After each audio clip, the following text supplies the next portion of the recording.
오늘 주시는 하나님의 말씀은 요한일서 4장 17절에서 21절까지의 말씀입니다. 제가 봉독해 드리도록 하겠습니다. 이로써 사랑이 우리에게 온전히 이루어진 것은 우리로 심판날에 담대함을 가지게 하려 함이니 주께서 그러하신과 같이 우리도 이 세상에서 그러하니라. 사랑 안에 두려움이 없고 온전한 사랑이 두려움을 내쫓나니 두려움에는 형벌이 있음이라. 두려워하는 자는 사랑 안에서 온전히 이루지 못하였느니라. 우리가 사랑하면 그가 먼저 우리를 사랑하셨음이라. 누구든지 하나님을 사랑하노라 하고 그 형제를 미워하면 이는 거짓말하는 자니 보는 바 그 형제를 사랑하지 아니하는 자는 보지 못하는 바 하나님을 사랑할 수 없느니라. 우리가 이 계명을 주께 받았나니 하나님을 사랑하는 자는 또한 그 형제를 사랑할지니라. 아멘. 현대인들에게 가장 큰 공포는 두려움이 아닐까 싶습니다. 두려움에는 대상이 있는 두려움과 대상이 없는 두려움이 있는데 우리 주변에는 많은 두려움의 원인들이 있습니다. 예를 들면 사랑받지 못한다는 것이 우리를 두렵게 합니다. 왕따를 당할까 봐 두려워하는 학생들과 어른들이 있음을 보고 있습니다. 능력 중심의 사회에서 능력이 없다는 것 자체도 두려움의 원인이 되고 물질 중심의 사회에서 가진 것이 없다는 것이 두려움의 원인이 되기도 합니다. 또 외모 중심의 사회에서 스스로의 외모에 대한 열등감은 큰 두려움의 원인이 됩니다. 또 요즘과 같이 전염병의 팬데믹으로 인한 두려움은 우리의 건강을 해칠까 봐 두렵게 하고 또 우리의 경제에 대한 두려움을 가져옵니다. 그럼 사람에게 왜 이런 두려움들이 찾아옵니까? 그것은 창세기 3장 10절에 내가 벗었으므로 두려워하여 숨었나이다 라고 말씀을 하고 있습니다. 여러분, 이 수치감과 두려움의 원인은 무엇일까요? 그 열매를 먹지 말라. 그것을 먹는 날에는 정령 죽으리라라고 하나님은 말씀하셨습니다. 그러나 인간은 하나님과 같이 되고자 열매를 따먹었습니다. 그래서 하나님을 피하여 숨게 되었습니다. 두려움이 엄습한 것입니다. 이 수치와 두려움은 자신이 하나님께 심판을 받을 것이라는 두려움을 안고 삶을 살도록 했습니다. 그러므로 우주의 심판날, 이 역사가 끝나는 날에, 다시 말해서 우리의 생애가 끝나는 날에 담대할 수 있는 사람은 하나님의 자녀뿐인 것입니다.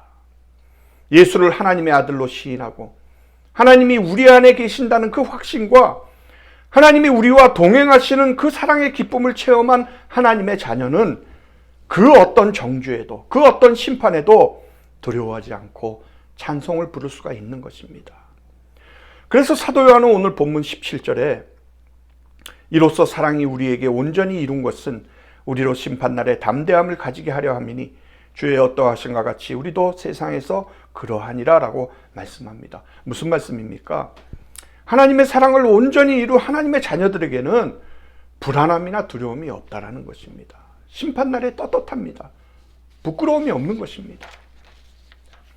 여러분, 사람이 떳떳하고 부끄러움이 없으면 어떤 경우에도 담대할 수가 있습니다. 우리가 용기를 갖지 못하는 이유가 무엇입니까? 떳떳하지 못하기 때문입니다. 그러므로 신자들이 신앙생활을 함에 있어서도 참 사랑이 무엇인지를 알고 그 사랑을 실천해서 온전한 사랑을 이루라고 오늘 성경은 말씀하고 있는 것입니다. 여러분, 우리에게 그 어떤 두려움이 있을 수도 없는 것은 하나님의 사랑이 우리 안에 온전히 이루어지면 최후의 심판대 앞에서 담대함을 얻게 되고 또 이 세상에서 예수님께서 행하신 것처럼 우리도 행할 수가 있게 된다라고 그렇게 말씀을 하고 있는 것입니다. 여러분, 우리가 감히 어떻게 예수님처럼 행동을 할 수가 있겠습니까?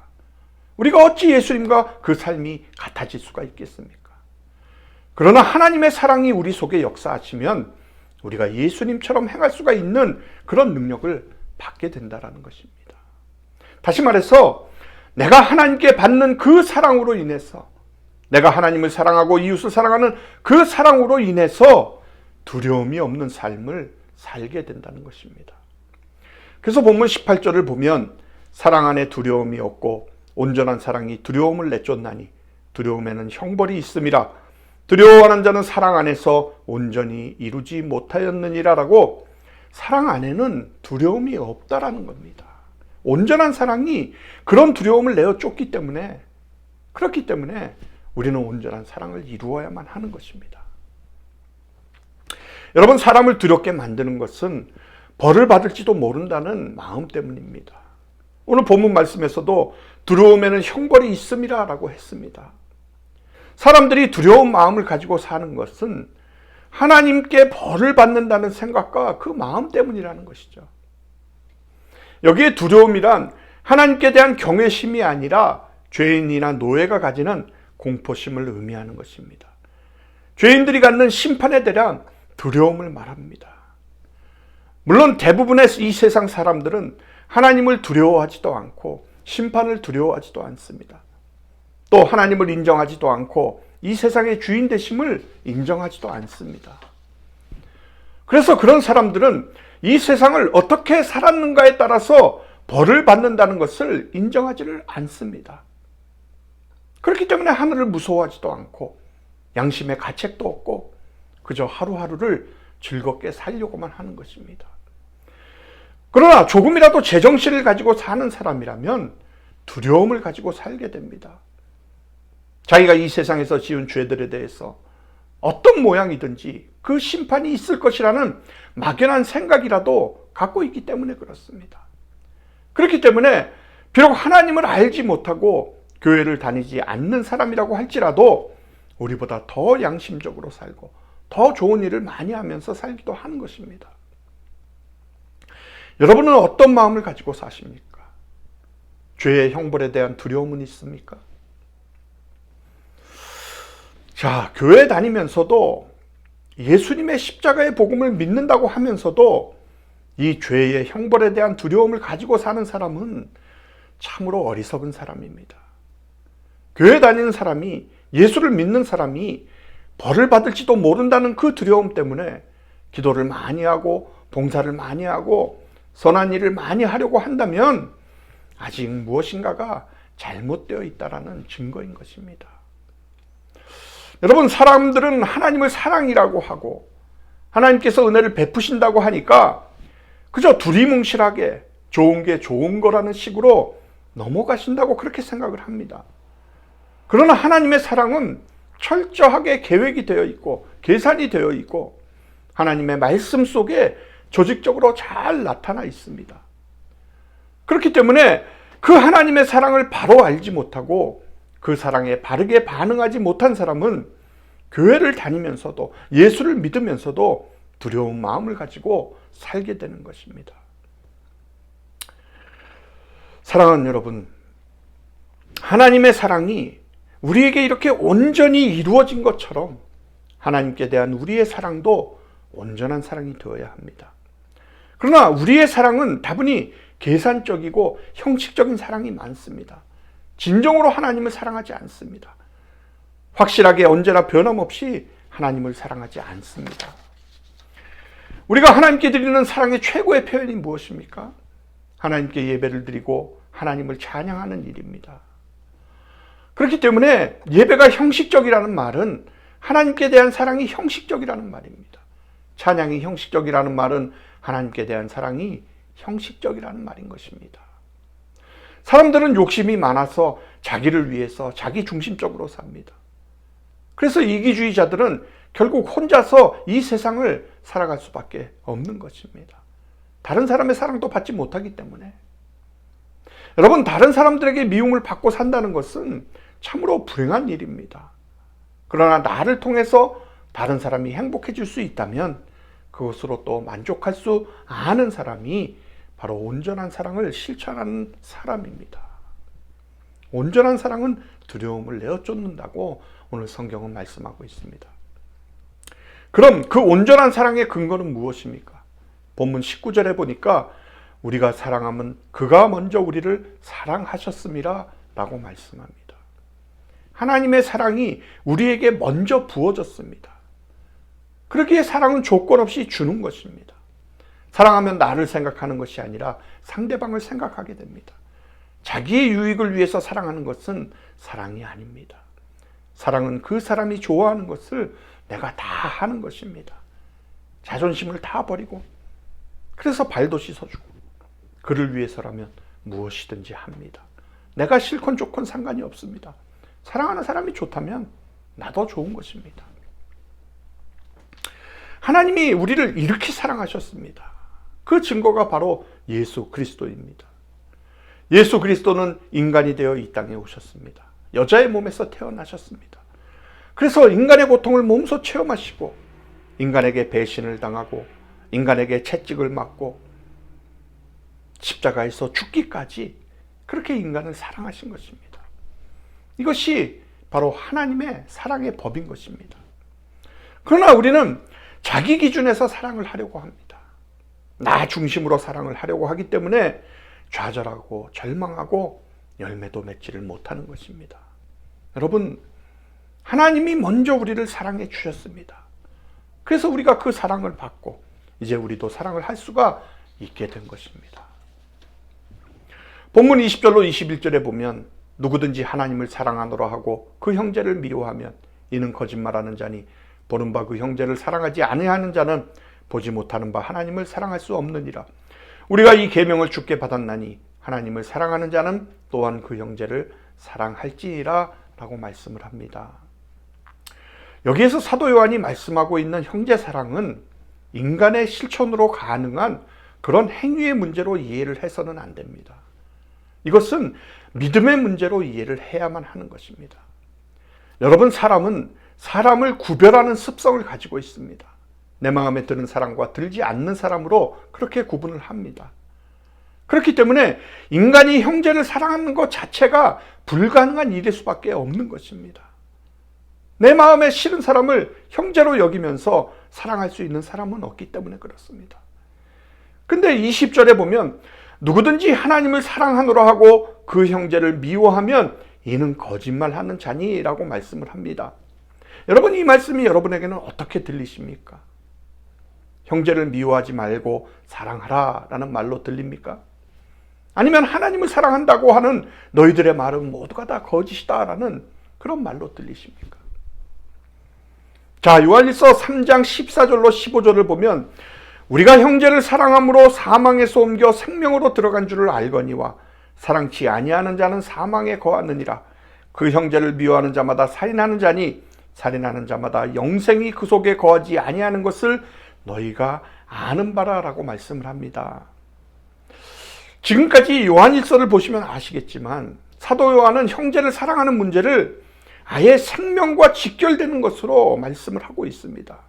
그렇기 때문에 행위의 문제가 아니라, 즉 덕목이 아니라 믿음의 문제라는 것입니다. 요한은 형제를 사랑함으로 사망에서 옮겨 생명으로 들어간 줄을 안다라고 말씀을 했습니다.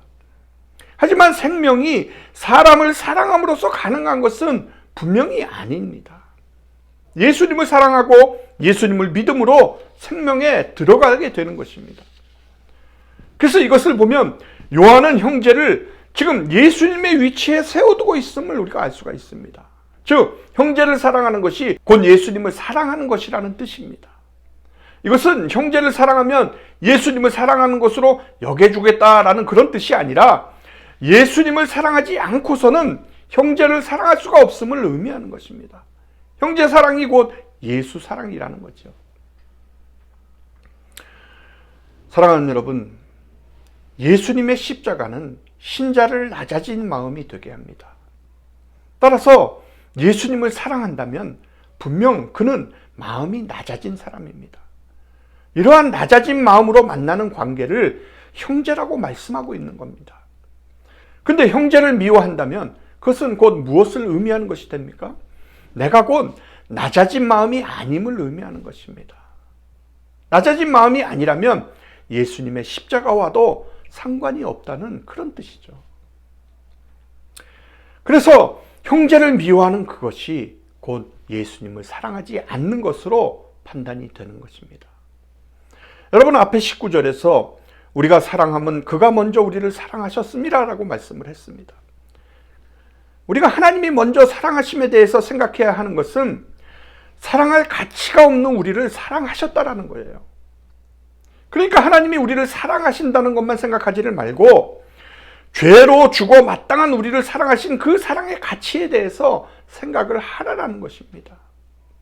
그렇기 때문에 하나님의 그 사랑의 가치를 안다면 나를 사랑해 주세요라는 사랑의 요구가 나오는 것이 아니라 이런 나를 사랑하십니까? 라는 사랑에 대한 고백이 나와야 된다는 거죠.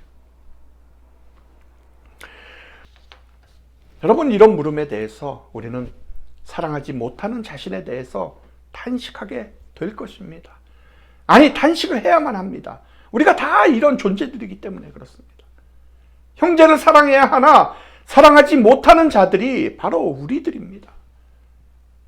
그러므로 우리에게 나올 것은 탄식뿐인 것입니다. 그래서 사랑 없는 자신에 대해서 탄식하는 마음으로 만나는 그 관계가 바로 형제의 관계인 것입니다. 서로가 낮아진 자리에서 만나는 것입니다. 여러분, 이것이 참된 교회가 아니겠습니까? 결국 우리가 물을 것은 형제를 사랑하는가가 아니라 하나님의 사랑을 아는가인 것입니다. 그동안 너무도 쉽게 하나님을 사랑합니다 라고 떠버렸던 우리의 입을 다물게 하는 거지요. 그리고는 다시금 예수님의 십자가에서 하나님의 사랑을 배우게 하고 바라보게 하는 것입니다. 그러므로 만약 여러분에게 형제 사랑이 보여진다면 그것은 여러분의 신앙이 좋아서가 아니라 하나님이 여러분을 사랑하셨기 때문인 것을 깨달아야만 합니다. 내게서 보여진 사랑 또한 자랑할 조건이 못 된다는 거죠. 사랑하는 성도 여러분, 하나님의 사랑은 사랑할 만한 가치도 이유도 없는 우리를 사랑하신 그 사랑입니다. 이것이 우리에게서는 사랑이 불가능하다고 말할 수밖에 없는 이유이기도 합니다. 왜요? 우리는 누구에게서든지 사랑할 만한 이유와 가치를 찾기 때문에. 그러나 하나님은 지금 여러분의 모습 그대로를 사랑하십니다. 그래서 신자는 하나님이 나를 보시는 것처럼 형제를 볼 수가 있어야 합니다. 형제의 그 모습 그대로를 사랑할 수가 있어야 합니다. 그러기에 신자는 누군가에게 당신은 이것을 고쳐야 해라는 말을 할 수가 없는 것입니다. 하나님의 사랑이 나를 고쳐서 용납하신 것이 아니었기 때문에 그렇습니다. 그러므로 하나님의 사랑을 아는 그가 형제를 사랑할 수가 있는 것입니다.